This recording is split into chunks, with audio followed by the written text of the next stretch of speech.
राजस्थान की अरावली पहाड़ियों के बीच यह किला है, जिसके मेन गेट पर एक वार्निंग लगी है।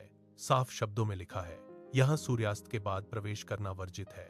यह वार्निंग किसी रैंडम सिक्योरिटी गार्ड या किसी डरे हुए गांव वाले ने नहीं लगाई, बल्कि यह खुद आर्कियोलॉजिकल सर्वे ऑफ इंडिया ने लगाई है।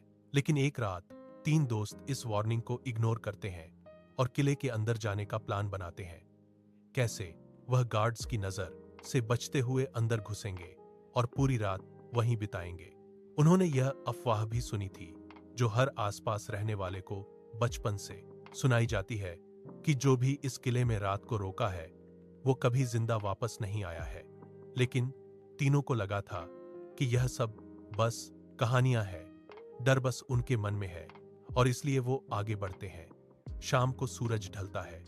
रात के अंधेरे में तीनों किले के अंदर कदम रखते हैं। उनके पास बस एक टॉर्च थी, लेकिन अंधेरा इतना गहरा था, इतना भारी था कि टॉर्च की रोशनी बस कुछ फीट दूर तक जा पा रही थी। उससे आगे सिर्फ काला सन्नाटा। चलते चलते अचानक एक झटका लगता है। एक दोस्त का पैर फिसला और वो सीधा नीचे गिरा, एक पुराने सूखे कुएं में। उसे गहरी चोट आती है। बाकी दोस्त जैसे तैसे कर हिम्मत बटोर कर उसे कुएं से बाहर निकालते हैं और कार में लेटते हैं। वो तुरंत फैसला करते हैं कि हॉस्पिटल ले जाया जाए, लेकिन इससे पहले कि वो गाड़ी हॉस्पिटल पहुंच पाती, रास्ते में एक मोड़ पर गाड़ी का एक्सीडेंट हो जाता है। तीनों दोस्तों की मौके पर ही मौत हो गई थी। स्थानीय लोगों का मानना है कि यह कोई एक्सीडेंट नहीं था, यह उस किले का श्राप था। उन्होंने रात को किले में रुककर नियम तोड़ा, और इस नियम को तोड़ने की कीमत किले ने उनकी जान से वसूली। नमस्कार दोस्तों, यह कहानी है भानगढ़ किले की। हर साल यहां लाखों टूरिस्ट आते हैं, लेकिन शाम ढलने के बाद कोई भी नहीं रुकता। लोकल्स कहते हैं कि रात को यहां महिलाओं के रोने की, चीखने, चिल्लाने की आवाजें आती है। रात को तो कोई जाता ही नहीं है।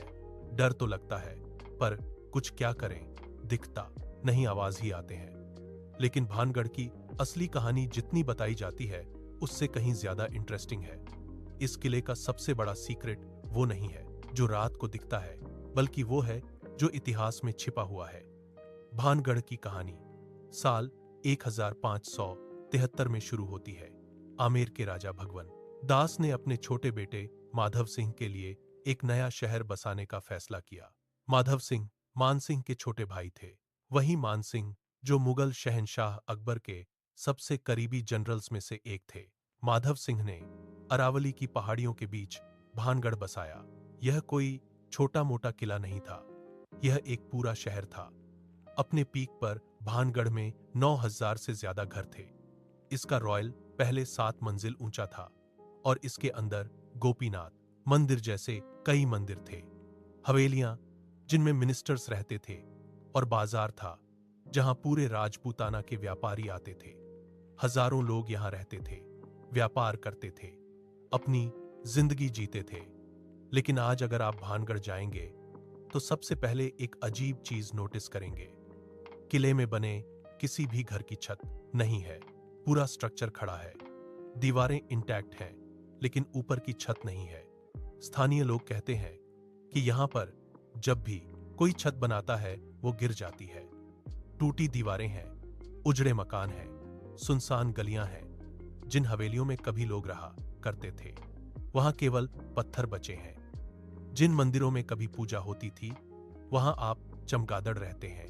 और वो बाजार जहां सोने चांदी के गहने बिकते थे, वहां पर घास उगाई है। अपनों 1000 घरों का एक पूरा शहर अचानक खंडर कैसे बन गया? भानगढ़ के लोकल्स इसके पीछे 2 कहानियां सुनाते हैं, और दोनों कहानियां एक ही चीज पर खत्म होती हैं, एक श्राप, द कर्स ऑफ बाबा बालूनाथ। पहली कहानी एक साधु की है।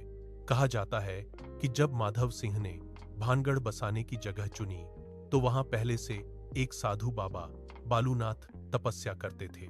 माधव सिंह ने बाबा से किले बनाने की परमिशन मांगी। बाबा ने परमिशन दे दी, लेकिन एक शर्त रखी, किले की किसी भी इमारत की ऊंचाई इतनी नहीं होनी चाहिए कि उसकी छाया उनके घर पर पड़े। अगर ऐसा हुआ तो पूरा शहर तबाह हो जाए। राजा माधव सिंह ने यह शर्त मान ली। शुरू में इस किले में केवल 4 मंजिलें बनाई गई ताकि बाबा के घर पर छाया न पड़े। लेकिन बाद में माधव सिंह के पोते अजब सिंह ने किले को 7 मंजिल तक बढ़ा दिया। छाया बाबा के घर पर पड़ी। यह इकलौती शर्त टूट गई और कहानी के मुताबिक इसके बाद भानगढ़ बर्बाद हो गया।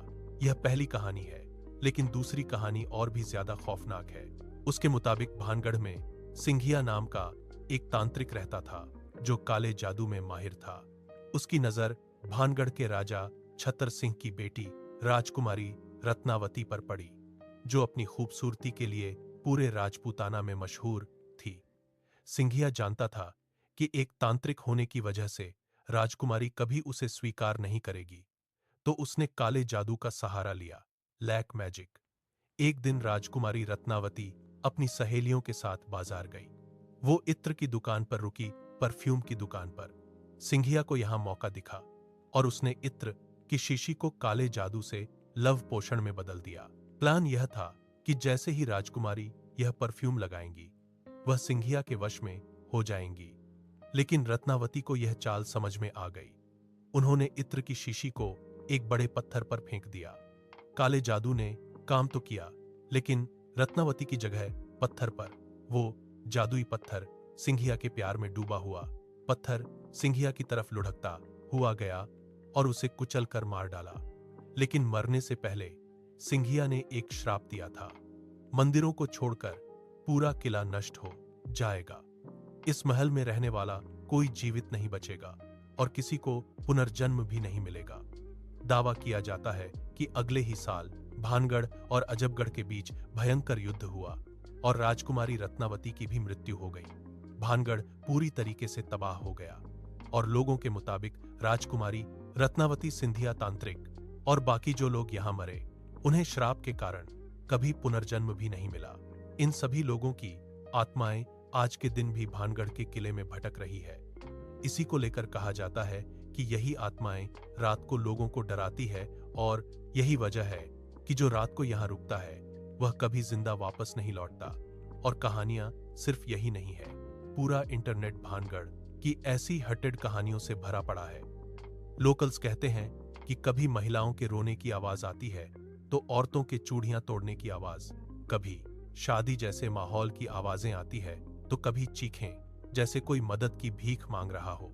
टूरिस्ट कहते हैं कि किले में घूमते हुए उन्हें ऐसा लगता है जैसे कोई साया पीछा कर रहा है। बिना किसी सोर्स के इत्र की स्मेल आती है। आज भी नाच घर के पास घुंघरू और पायलों की आवाज सुनाई देती है। और हालत यह है कि किले के गार्ड्स भी रात को अंदर नहीं जाते। 10 बंदे रहते हैं, रात को इधर गेट पे ही रहते हैं। हाँ, ये तो रहते हैं कोटरी, अंदर नहीं आते हो मतलब नहीं। हम 10 बंदे रहते हैं, वो ही नहीं जाते अंदर। अंदर तो नहीं जाते हो, कोई ना कोई इधर तक आती है। खूब चिल्लाने की आवाज। सोशल मीडिया पर बहुत से लोग दावा करते हैं कि साइंटिस्ट ने भानगढ़ किले में पैरानॉर्मल एक्टिविटीज रिकॉर्ड करने के लिए डिवाइसेस लगाए और उन्हें यहां नेगेटिव एनर्जी मिली। हालत यह है कि बॉलीवुड भी भानगढ़ से बच नहीं पाया है। शाहरुख खान और सलमान खान की फिल्म करण अर्जुन के कई सीन्स भानगढ़ किले में शूट हुए। एक गाने की शूटिंग के दौरान फिल्म की हीरोइन ममता कुलकर्णी बालों को खोलकर ऐसे नाची जैसे किसी ने पोनेस कर लिया हो। 2014 में ट्रिप टू भानगढ़ मूवी बनाने वाले डायरेक्टर जितेंद्र पवार ने भी एक डराने वाला दावा किया। पवार के मुताबिक जब वह पहले दिन शूटिंग के लिए भानगढ़ जा रहे थे, अचानक गाड़ी के ब्रेक्स फेल हो गए। ड्राइवर ने किसी तरह गाड़ी को जंगल में रोका, लेकिन कुछ ही मिनटों बाद ब्रेक्स अचानक से काम करने लगे। इसी तरह एक दिन तेज बारिश होने लगी, शूटिंग रुक गई और जितेंद्र पवार प्रिंसेस रत्नावती के कमरे में गए, प्रेयर की और अचानक बारिश रुक गई। ऐसे ही एक और कहानी में एक व्यक्ति रात को अपने दोस्त के साथ भानगढ़ किले में रुका। उसे लगा खिड़की पर कोई खड़ा है, लेकिन देखा तो कोई नहीं था। तभी एक बिल्कुल काली बिल्ली खिड़की से निकल कर आई। उसके मुताबिक यह बिल्ली भानगढ़ से निकलने के बाद 100 मी तक उसे दिखती रही। पार्किंग में जा रहे हैं हम, गाड़ी के नीचे से वही काली बिल्ली जो हमें भानगढ़ में दिखी थी अंदर, 100 मी तक वही बिल्ली दिखती रही मुझे रोड पार करती हुई कम से कम 8-10 बार। क्या बात कर रहे हो? लेकिन भानगढ़ की सबसे डिस्टर्बिंग कहानी जर्नलिस्ट पल्लवी डे पुरकायस्थ की है। पल्लवी अपने पार्टनर के साथ शाम को भानगढ़ फोर्ट से लौट रही थी कि तभी अचानक उनकी स्कूटी बंद हो गई। टैंक में पेट्रोल था, हेडलाइंस, हॉर्न, स्पीडोमीटर सब काम कर रहा था, लेकिन बस इंजन स्टार्ट नहीं हो रहा था।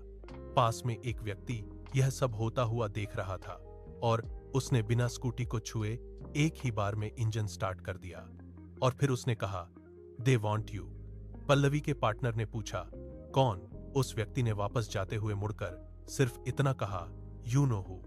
ऐसी कहानियों की वजह से दोस्तों भानगढ़ को इंडिया और एशिया की सबसे हेटेड जगह कहा जाता है। लाखों टूरिस्ट यहां पर घूमने जरूर आते हैं, लेकिन सिर्फ दिन के समय में। तो सवाल यह उठता है कि यह सारे दावे क्या सच है? क्या सही में भानगढ़ फोर्ट एक हेटेड जगह है? क्या प्रिंसेस रत्नावती और तांत्रिक की आत्माएं वहां सही में भटक रही हैं? एक चीज है यहां पर दोस्तों जो मैंने आपको अभी तक नहीं बताई, जो इस पूरी कहानी को बदल देती है। लेकिन यह ट्विस्ट बताने से पहले एक जरूरी बात इस पूरे वीडियो में। अब तक मैंने आपको यही बताया है कि भानगढ़ में लोग उन चीजों से डरते हैं जो वहां है नहीं। Invisible threat. असल जिंदगी में भी ऐसे इनविजिबल थ्रेट्स एक्सिस्ट करते हैं इंटरनेट पर। जब आप किसी भी वाईफाई से कनेक्ट करते हो, आपकी एक्टिविटी ट्रैक होती है। आपका आईएसपी देख रहा है कि आप कौन सी वेबसाइट्स खोल रहे हो। एडवर्टाइजर्स ट्रैक कर रहे हैं कि आप क्या सर्च कर रहे हो। और पब्लिक वाई-फाई पर एक्चुअली में हैकिंग का खतरा होता है।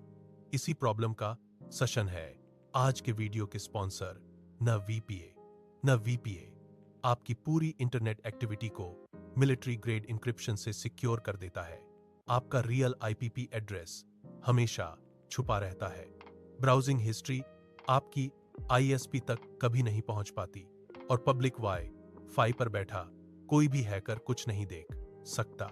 इसके अलावा ना वीपे पर आप 110 से ज्यादा देशों के सर्वर से कनेक्ट कर सकते हो। मतलब यूएस नेटफ्लिक्स के शोन जो इंडिया में अवेलेबल नहीं है, यूके की लाइब्रेरी, जापानीज, ये सब अनलॉक हो जाता है।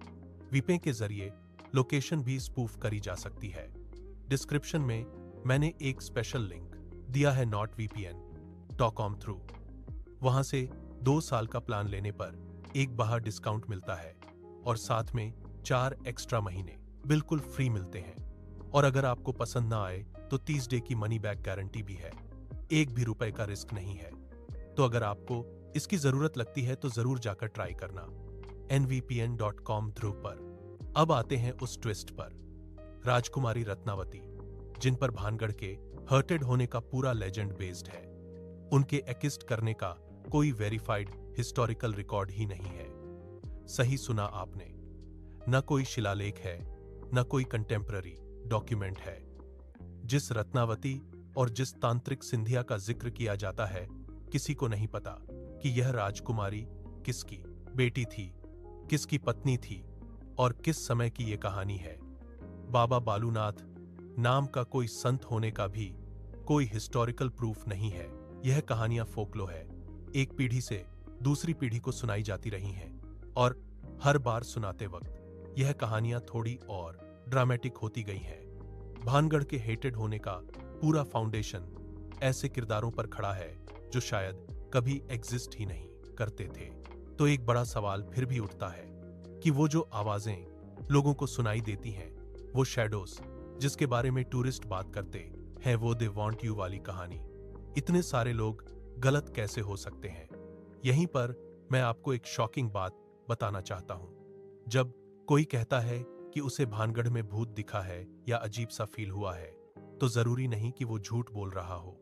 हो सकता है कि उसे सच में ऐसा फील हुआ हो, लेकिन इसकी वजह कोई सुपरनेचुरल चीज नहीं है, बल्कि इसकी वजह साइंस है। 1980 में ब्रिटेन के एक इंजीनियर विक्टडी को इसका प्रूफ मिला और वह भी बेहद अजीब तरीके से। टडी एक शाम को अपनी लेबोरेटरी में काम कर रहे थे कि तभी अचानक उन्हें अनकंफर्टेबल फील होने लगा। उनका शरीर ठंडा पड़ गया, उन्हें पसीने आने लगे और उनकी गर्दन के पीछे के बाल खड़े हो गए। टडी को लगा कि कोई उन्हें देख रहा है। तभी उन्हें आंख के कोने से एक ग्रे शैडो जैसा फिगर दिखाई दिया। यह परछाई धीरे धीरे क्लियर हो रही थी, लेकिन जब टडी ने सीधा देखा तो वो फिगर गायब हो गया। लैब में पहले से रूमर्स थे कि यह जगह हेटेड है। टडी ने इस पर कभी ध्यान नहीं दिया, लेकिन अब उन्हें खुद लगने लगा कि उन्होंने भूत को देखा है। वो डर के मारे सीधा अपने घर भाग गए और अगले दिन जब टैडी लैब में वापस आए तो उन्होंने नोटिस किया कि एक फेंसिंग फॉयल जो इक्विपमेंट में लगी थी वो वाइब्रेट कर रही थी। एक न्यूली इंस्टॉल्ड फैन 19 हर्ट्ज की इंफ्रासाउंड जनरेट कर रहा था। यही वो फ्रीक्वेंसी थी जिसकी वजह से टडी को लगा कि कोई उन्हें देख रहा है। यही वजह थी कि उन्हें शैडो दिखी थी। जब उन्होंने फैन को बंद किया तो यह इंफ्रासाउंड भी गायब हो गई और भूत भी गायब हो गया। इंफ्रासाउंड वो साउंड वेव्स होती हैं दोस्तों, जो 20 हर्ट्ज की फ्रीक्वेंसी के नीचे होती हैं।